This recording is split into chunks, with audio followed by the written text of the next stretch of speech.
moom muy Ousmane Sonko. donc il y a plusieurs niveaux d'analyse yoo xam ne war nañ ko war a dem mun ñu ko bàyyi mu sedd mu tëdd noonu. ma jàmbal 94 milliards yi ndax procureur waru ci woon autosaisir comme ni ñu koy déggee yow li nga ci xam li ci kële wax ak lan yaakaar la woon ni cëram la woon. non boo seetloo Ousmane Sonko aussi. bind na procureur ci loolu. non bind na procureur. bind na OFNAC ci loolu. non kenn weddiwul loolu. mbir mi nañ ko tàmbalee ba mu tàmbalee Ousmane Sonko dani Mamour Diallo du Mamour Diallo waaw. détourné na 94 milliards. loolu mbir mi foofu la commencé. ci la Mamour Diallo waxoon day porter plainte. te ba tey portewul plainte kooku c'est sa responsabilité. ñu dox ba ci yàgg. mbir mi feeñ na ni 94 milliards mosut a génn kenn fayu ko. waaw loolu moom leer na. defe naa ni xaalis bu ñu fayagul. génnagul kenn mënu ko détourner c'est clair. loolu defe naa ni que loolu moom atte na boppam. mais aussi. maintenant procédure bi aussi maintenant li nga xamee ni moo ci des. moo di tayit gars yi Ousmane Sonko yi bi ñu waxee dégg nga ni léegi nee nañu Mamour Diallo détourné complice la léegi nekkatul détourneur dafa complice. ñu ni dañoo def ay faux bëgg a jël alali jàmbur jox ko keneen. loolu la ñu wax ni loolu la ñuy def kon booy xool wax ji soppeeku na ci diggante bi. mais li ci am solo moo di lii Abdoul Khadr wax ni ko Ousmane Sonko moo war a taxaw wax ak Sénégalais yi xam tey dafa convoqué ni boo xoolee ci presse bi yëpp bëccëg yëpp dañoo def en boucle Ousmane Sonko donne une conférence de presse pour la République à Madiambal à 15h. te kenn gisu ko fa. waaw ñii wax defe naa du ñoom ñoo war a wax. loolu dëgg la. ñii duñu candidat à l'élection de la. loolu dëgg la Ousmane Sonko moo ni maay candidat. waaw moo ni yéen candidat yi fi nekk maa leen gën a set loxo. yéen candidat yi fi nekk maa leen gën a jub. d'accord yéen candidat yi fi nekk maa leen gën a fonk réew maa leen gën a fonk alal réew maa leen ko gën a mën a sàmm. d'accord kon buñ nekk nag di ko Ousmane Sonko kat la ñu gis wuute na ak la ñu wax. d'accord kon du ay Samba Boy lay yebal naan leen tontu leen. waaw léegi yow daal nga ni bàkk na njàkk. man laa leen lëkk bàkk na njàkk ma ni la. waaw jàppal ni que bu altine ak jàmm dinaa dellu si ci biiru Ousmane Sonko daa am lu ma indi lu bees. loo xam ne jotaguma koo indi. ak Abdou Khadr ñu génn nag ci cas yooyu comme énuméré naa ko mais beneen cas bi nga xam moo taxaw muy parrainage bi bëri na coow. gis nga ñi nga xam ne noonu lañ leen éliminé ku ci ne ak sa recours amul kenn ku deful recours daanaka mën nañu mu wax ni ñi ci ëpp ñëpp def nañu recours mu nekk lu bees itam yow sa xam-xam màcc na ci wàllu internet ndax daanaka ci société yooyu nga nekk ndax ni ñu koy expliquer ak logiciel yi rëq-rëq yu mën a jur coow lu mel nii ndax waroon mën na ci am ndax machine bu parfait mënuñu ko woon a doxale ci wàllu politique ñëpp xool ko en amont avant ñu ciy egg ba muy jur lii li indi coow la rek mooy absence de consensus. am Sénégal dañoo baaxoo on n'est pas une démocratie consensuelle comme ni mën a amee feneen mel ni Suisse mais am nañ tradition de consensus. bu ñuy depuis code consensuel de 92 bu ñu jëmee ci élection acteurs politiques dañuy toog waxtaan ba jóge ci mel ni mbir wala ñu essayer au moins je pense que fii le problème majeur mooy que parrainage bi man ni ma ko jàngatee mooy peut-être c'est la volonté unilatérale du président de la République d'aller vers le système du parrainage. acteurs politiques yi ànduñu ci woon ba mu jur li mu jur tey nii. loolu pour man c'est le fait majeur mooy amul consensus te nag Sénégal toll nañ foo xam ne bu ñuy dem en matière électorale war nañoo wax ne waxtaan ba jubóo ñu déggoo ci li ëpp doole minimum ci sart yi parce que aujourd'hui li muy jur mooy ay peut-être ay contentieux plus tard parce que contentieux jugul na fi mu nekk nii dégg naa ku mel ne ay cette Amsatou Sow Sidibé mu ne moom signature am ak bu borom këram parrainage am validé wul ko loolu c'est un problème dégg na Aïssata Tall Sall ba dimanche ci benn rajo mu ne am na benn femme bu nekk conseil municipal fa mu nekk Podor conseil municipal nekk ci conseil municipal ba pare signature am parrainage am ñu rejeté ko donc ak liir naa Hadjibou Soumaré dégg naa Abdoul Mbaye ñoom ñëpp ku nekk am na greffe yoo teg ci système bi de parrainage bi yoo xam ne c'est logique que ñu càmbar ko war a xam lu tax d'accord parce que buñ ko deful mooy bu nee ba jour vote ba ñun ñii simple électeur mën nañu ay surprise ñun ñii simple électeur mën nañu am surprise donc pour man c'est une obligation. d'accord parrainage bi ñu leeral ko parce que tamit. li ci jubloon li ñu ciy jubloon au début li mu ëmboon mooy ne candidats yi bari nañ. bari nañ ñu parce que dañoo partir sur élection te loolu yaakaar ñun ñëpp sax d'accord nañ ci bu ma juumul. man sama lecture da ca wuute. parce que dañ ne élection législative y avait 47 listes dafa bari de trop. mais 47 listes yi lu ko waral. 47 listes yi lu ko waral. parti yu bari yi la. waaye ku jóg ne parce que tamit am na ñoo xam ne bu ñu waxante dëgg tam am ñoom peut-être. mënoon nañu am plus de 300.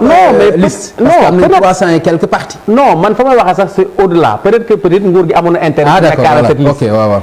bu fekkee dañuy yàpp pléthore d'acteurs politiques mais ministère de l'intérieur am na charte yu mu teg ci parti politique mais appliqué wuñ ko parce que charte parti politique bu ne at mu ne da ngaa war def sa déclaration. Tout à fait. ñu xool sa compte fu mu toll. mais defuñu ko. Merci beaucoup. war nañoo xaaral ma eggale fa war nañoo ne par exemple bu fekkee dañu bëgg a wàññi candidat yi. ñu ne boo ne amee parti politique war ngaa bokk ci élection. parce que mandat présidentiel am na 3 élections yu ci am présidentielle législative ak municipal.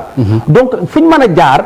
pour wàññi nombre de candidats mais 5 ba 7 pour man dafa tuuti war nañ mën am ba 20 parce que dëkk yoo xam ne ñoo leen raw en matière d'ingénierie électorale fu mel ne Bénin dañuy am ba 28 ba 30 candidats te du am benn problème ak le bulletin Madiambal ndax loolu dettu ginnaaw la ci démocratie jóge ci 14 candidats wàcc ci daanaka juróom-ñaari candidats jigéen sax bokk ci ndax loolu du parrainage bi ak lu ñu ko mën a jàppee ndax delloowul suñu démocratie ginnaaw pour yow. pour man dafay xaw a jafe ñu natte démocratie ci nombre candidat États-Unis dañ koy jàppe naa première démocratie au monde ñaari candidat ñoo am. ñaari parti la am. Non parce que day am primaire day am sélection. mais foofu aussi boo ko jàppee ñaari parti fam day am primaire am sélection ba am ñu. génn ni kat ñii tekki nañu pour xëccoo réew mi. ok France dafa am parrainage ba nga xam ne dañ naan ay élus locaux ñoo koy def. parce que dañoo bëgg a segg pour que du ku tëbbe ca làng nga rek. dëkk bëgg a nekk président de la République. mais est-ce que du deltu ginnaaw. li ñu gis nii bëgg a dellu ci juróom-ñaar. jóge ci fukk ak ñeent ba ci. moo tax dama ne lim bi pour man duñ ko apprécier ci lim bi.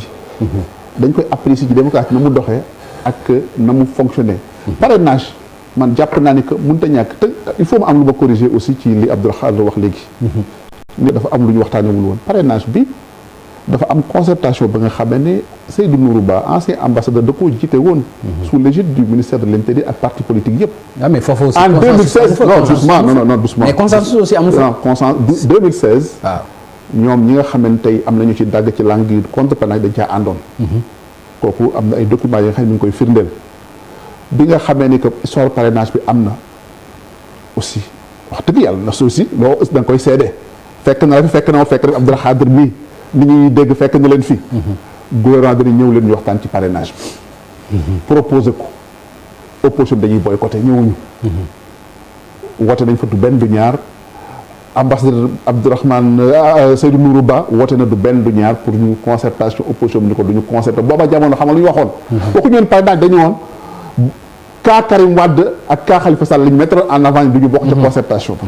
loolu la ñu waxoon. du waxoon waxu parrainage. tout à fait loolu kay ñi kon nag bi nga xamee ni que ñoom xëy na woo nañ leen du benn du ñaar ñëwuñu jàpp naa ni que ki nga xam ne moom la yàlla bàyyil dogal bi mu ne proposé na. ñu proposé ko ñële ànduñu ci contesté ko ak nañ ko mën a contesté. gars yi leen ñëw leen parce que xam boo xool aussi jour vote ba parrainage fàttaliku leen parce que dama bëgg toujours aussi ñuy dellu suñu xel ci ginnaaw di fekkee di teg suñu baaraam ci ay xew-xew yi fi am. ba ñuy voté parrainage ba opposition ba fa nekkoon ba ñoo jëlee parole dañ ni ñoom dañoo mujj geddu dem nangu wuñu fekkee vote ba même amende parrainage ba ñu ne commencé 1% la ñu waxoon waa majorité bi proposé 0,8%. 2 jours avant le ministre de la justice Ismaïla Madior Fall ku nekk dégg na ko ci presse bi ni que le gouvernement est prêt à discuter avec l'opposition pour voir le nombre de parrainage ou bien le taux de parrainage. ci lañ jëndee il a proposé woon sax 0,5%. xëy na kon bu ko fa gaa yi déglu woon wala ànd ak ñoom waxtaan ak ñoom. xëy na kon buñ lañ laaj 0,8% laaj leen 0,5%. ba tey consensus bi daf ci am solo ba ci assemblée nationale lañ ko voté sans débat. consensus boobu aussi mooy li Abdou Khadre wax. non mais consensus aussi da nga koy def ci ku bëgg consensus. d'accord ku taxaw ni la ñëwuma. ok mënoo ci ku taxaw ni la fekkewuma réunion bi ku taxaw ni la bokkewuma vote. d'accord mais dëgg-dëgg mënoo consensus. Abdou Khadre jaaxalu la ci par exemple ñu recalé ci Pape Diop jaaxalu la ñu recalé ci ki nga xam ni mooy Idrissa Seck ci premier tour bi. jaaxalu la ñu recalé ci Bougane Gueye Dany Boubacar Camara loolu jaaxalu la ak ni nga gisee woon seen affluence amoo ci mbetteel. waaw man dana surprenant parce que tamit am ñoo xam ne yàgg nañ terrain politique bi am maillage bi. di dugg ci dëkk bi fu ne mën nañ jàpp ne parce que loi bi def ne dëkk 7 régions au moins nga am fa 2000 parrains. d'accord am na ñoo xam ne war nañ jàpp ne war nañ ko mën a am. donc indi nañ nombre de suffisant bi mais problème du foofu problème mooy dañ ne leen li ngeen indi yii baaxul. ok am na yoo xam ne c'est pas rectifiable mënoo ko dabu ji fenn dàq nañ ko. donc le problème vient de là parce que nit ñi dem nañ indi lañ leen laaj ñu ci bari indi nañ lañ nga xam ne ay nombre de signature mais authentification signature ak validation conseil constitutionnel fa la mbir ma nekk. d'accord donc ñu bari dàq nañ leen. loolu aussi débat bu yaatu lañ ci waroon mën a def malheureusement amuñu temps kooku débat beneen man vraiment bu ñu laajoon juste parce que am na consensus wala concertation large. mais am ñoo xam ñu ngi yëngu ci mel noonu ñu joxe ci xam-xam. par exemple mën nañu ko def noo xam ni ku nekk bureau de vote ba ngay voté mën nga faa dem parrainer de sorte que coow li fi am lépp du fi am actuellement nii. d'accord Madiambal jaaxalu la ñu éliminer ci ku mel ni Pape Diop ku mel ni Idrissa Seck ci premier tour bi Malick Gakou demul Bougane ni nga ko gisee ak affluence yi mu doon def ful yi maanaam mbooloo mi jaaxalu la loolu ci parrainage bi. dama bëgg dellu démb man dama bind en 2011. bi ñu jubee ci élection présidentielle ma gis sama ay xarit ya nga xam ne siiw nañu am nañu tur ci réew mi ñun dañoo bëgg a laaj réew mi ma ne leen jàmbaar bul dugg ci lii siiw ñu lay gis ci télé yi ak rajo yi ngay wax taxut nga am mbooloo mi am électeurs yi ma bindoon benn article bu ñuy wax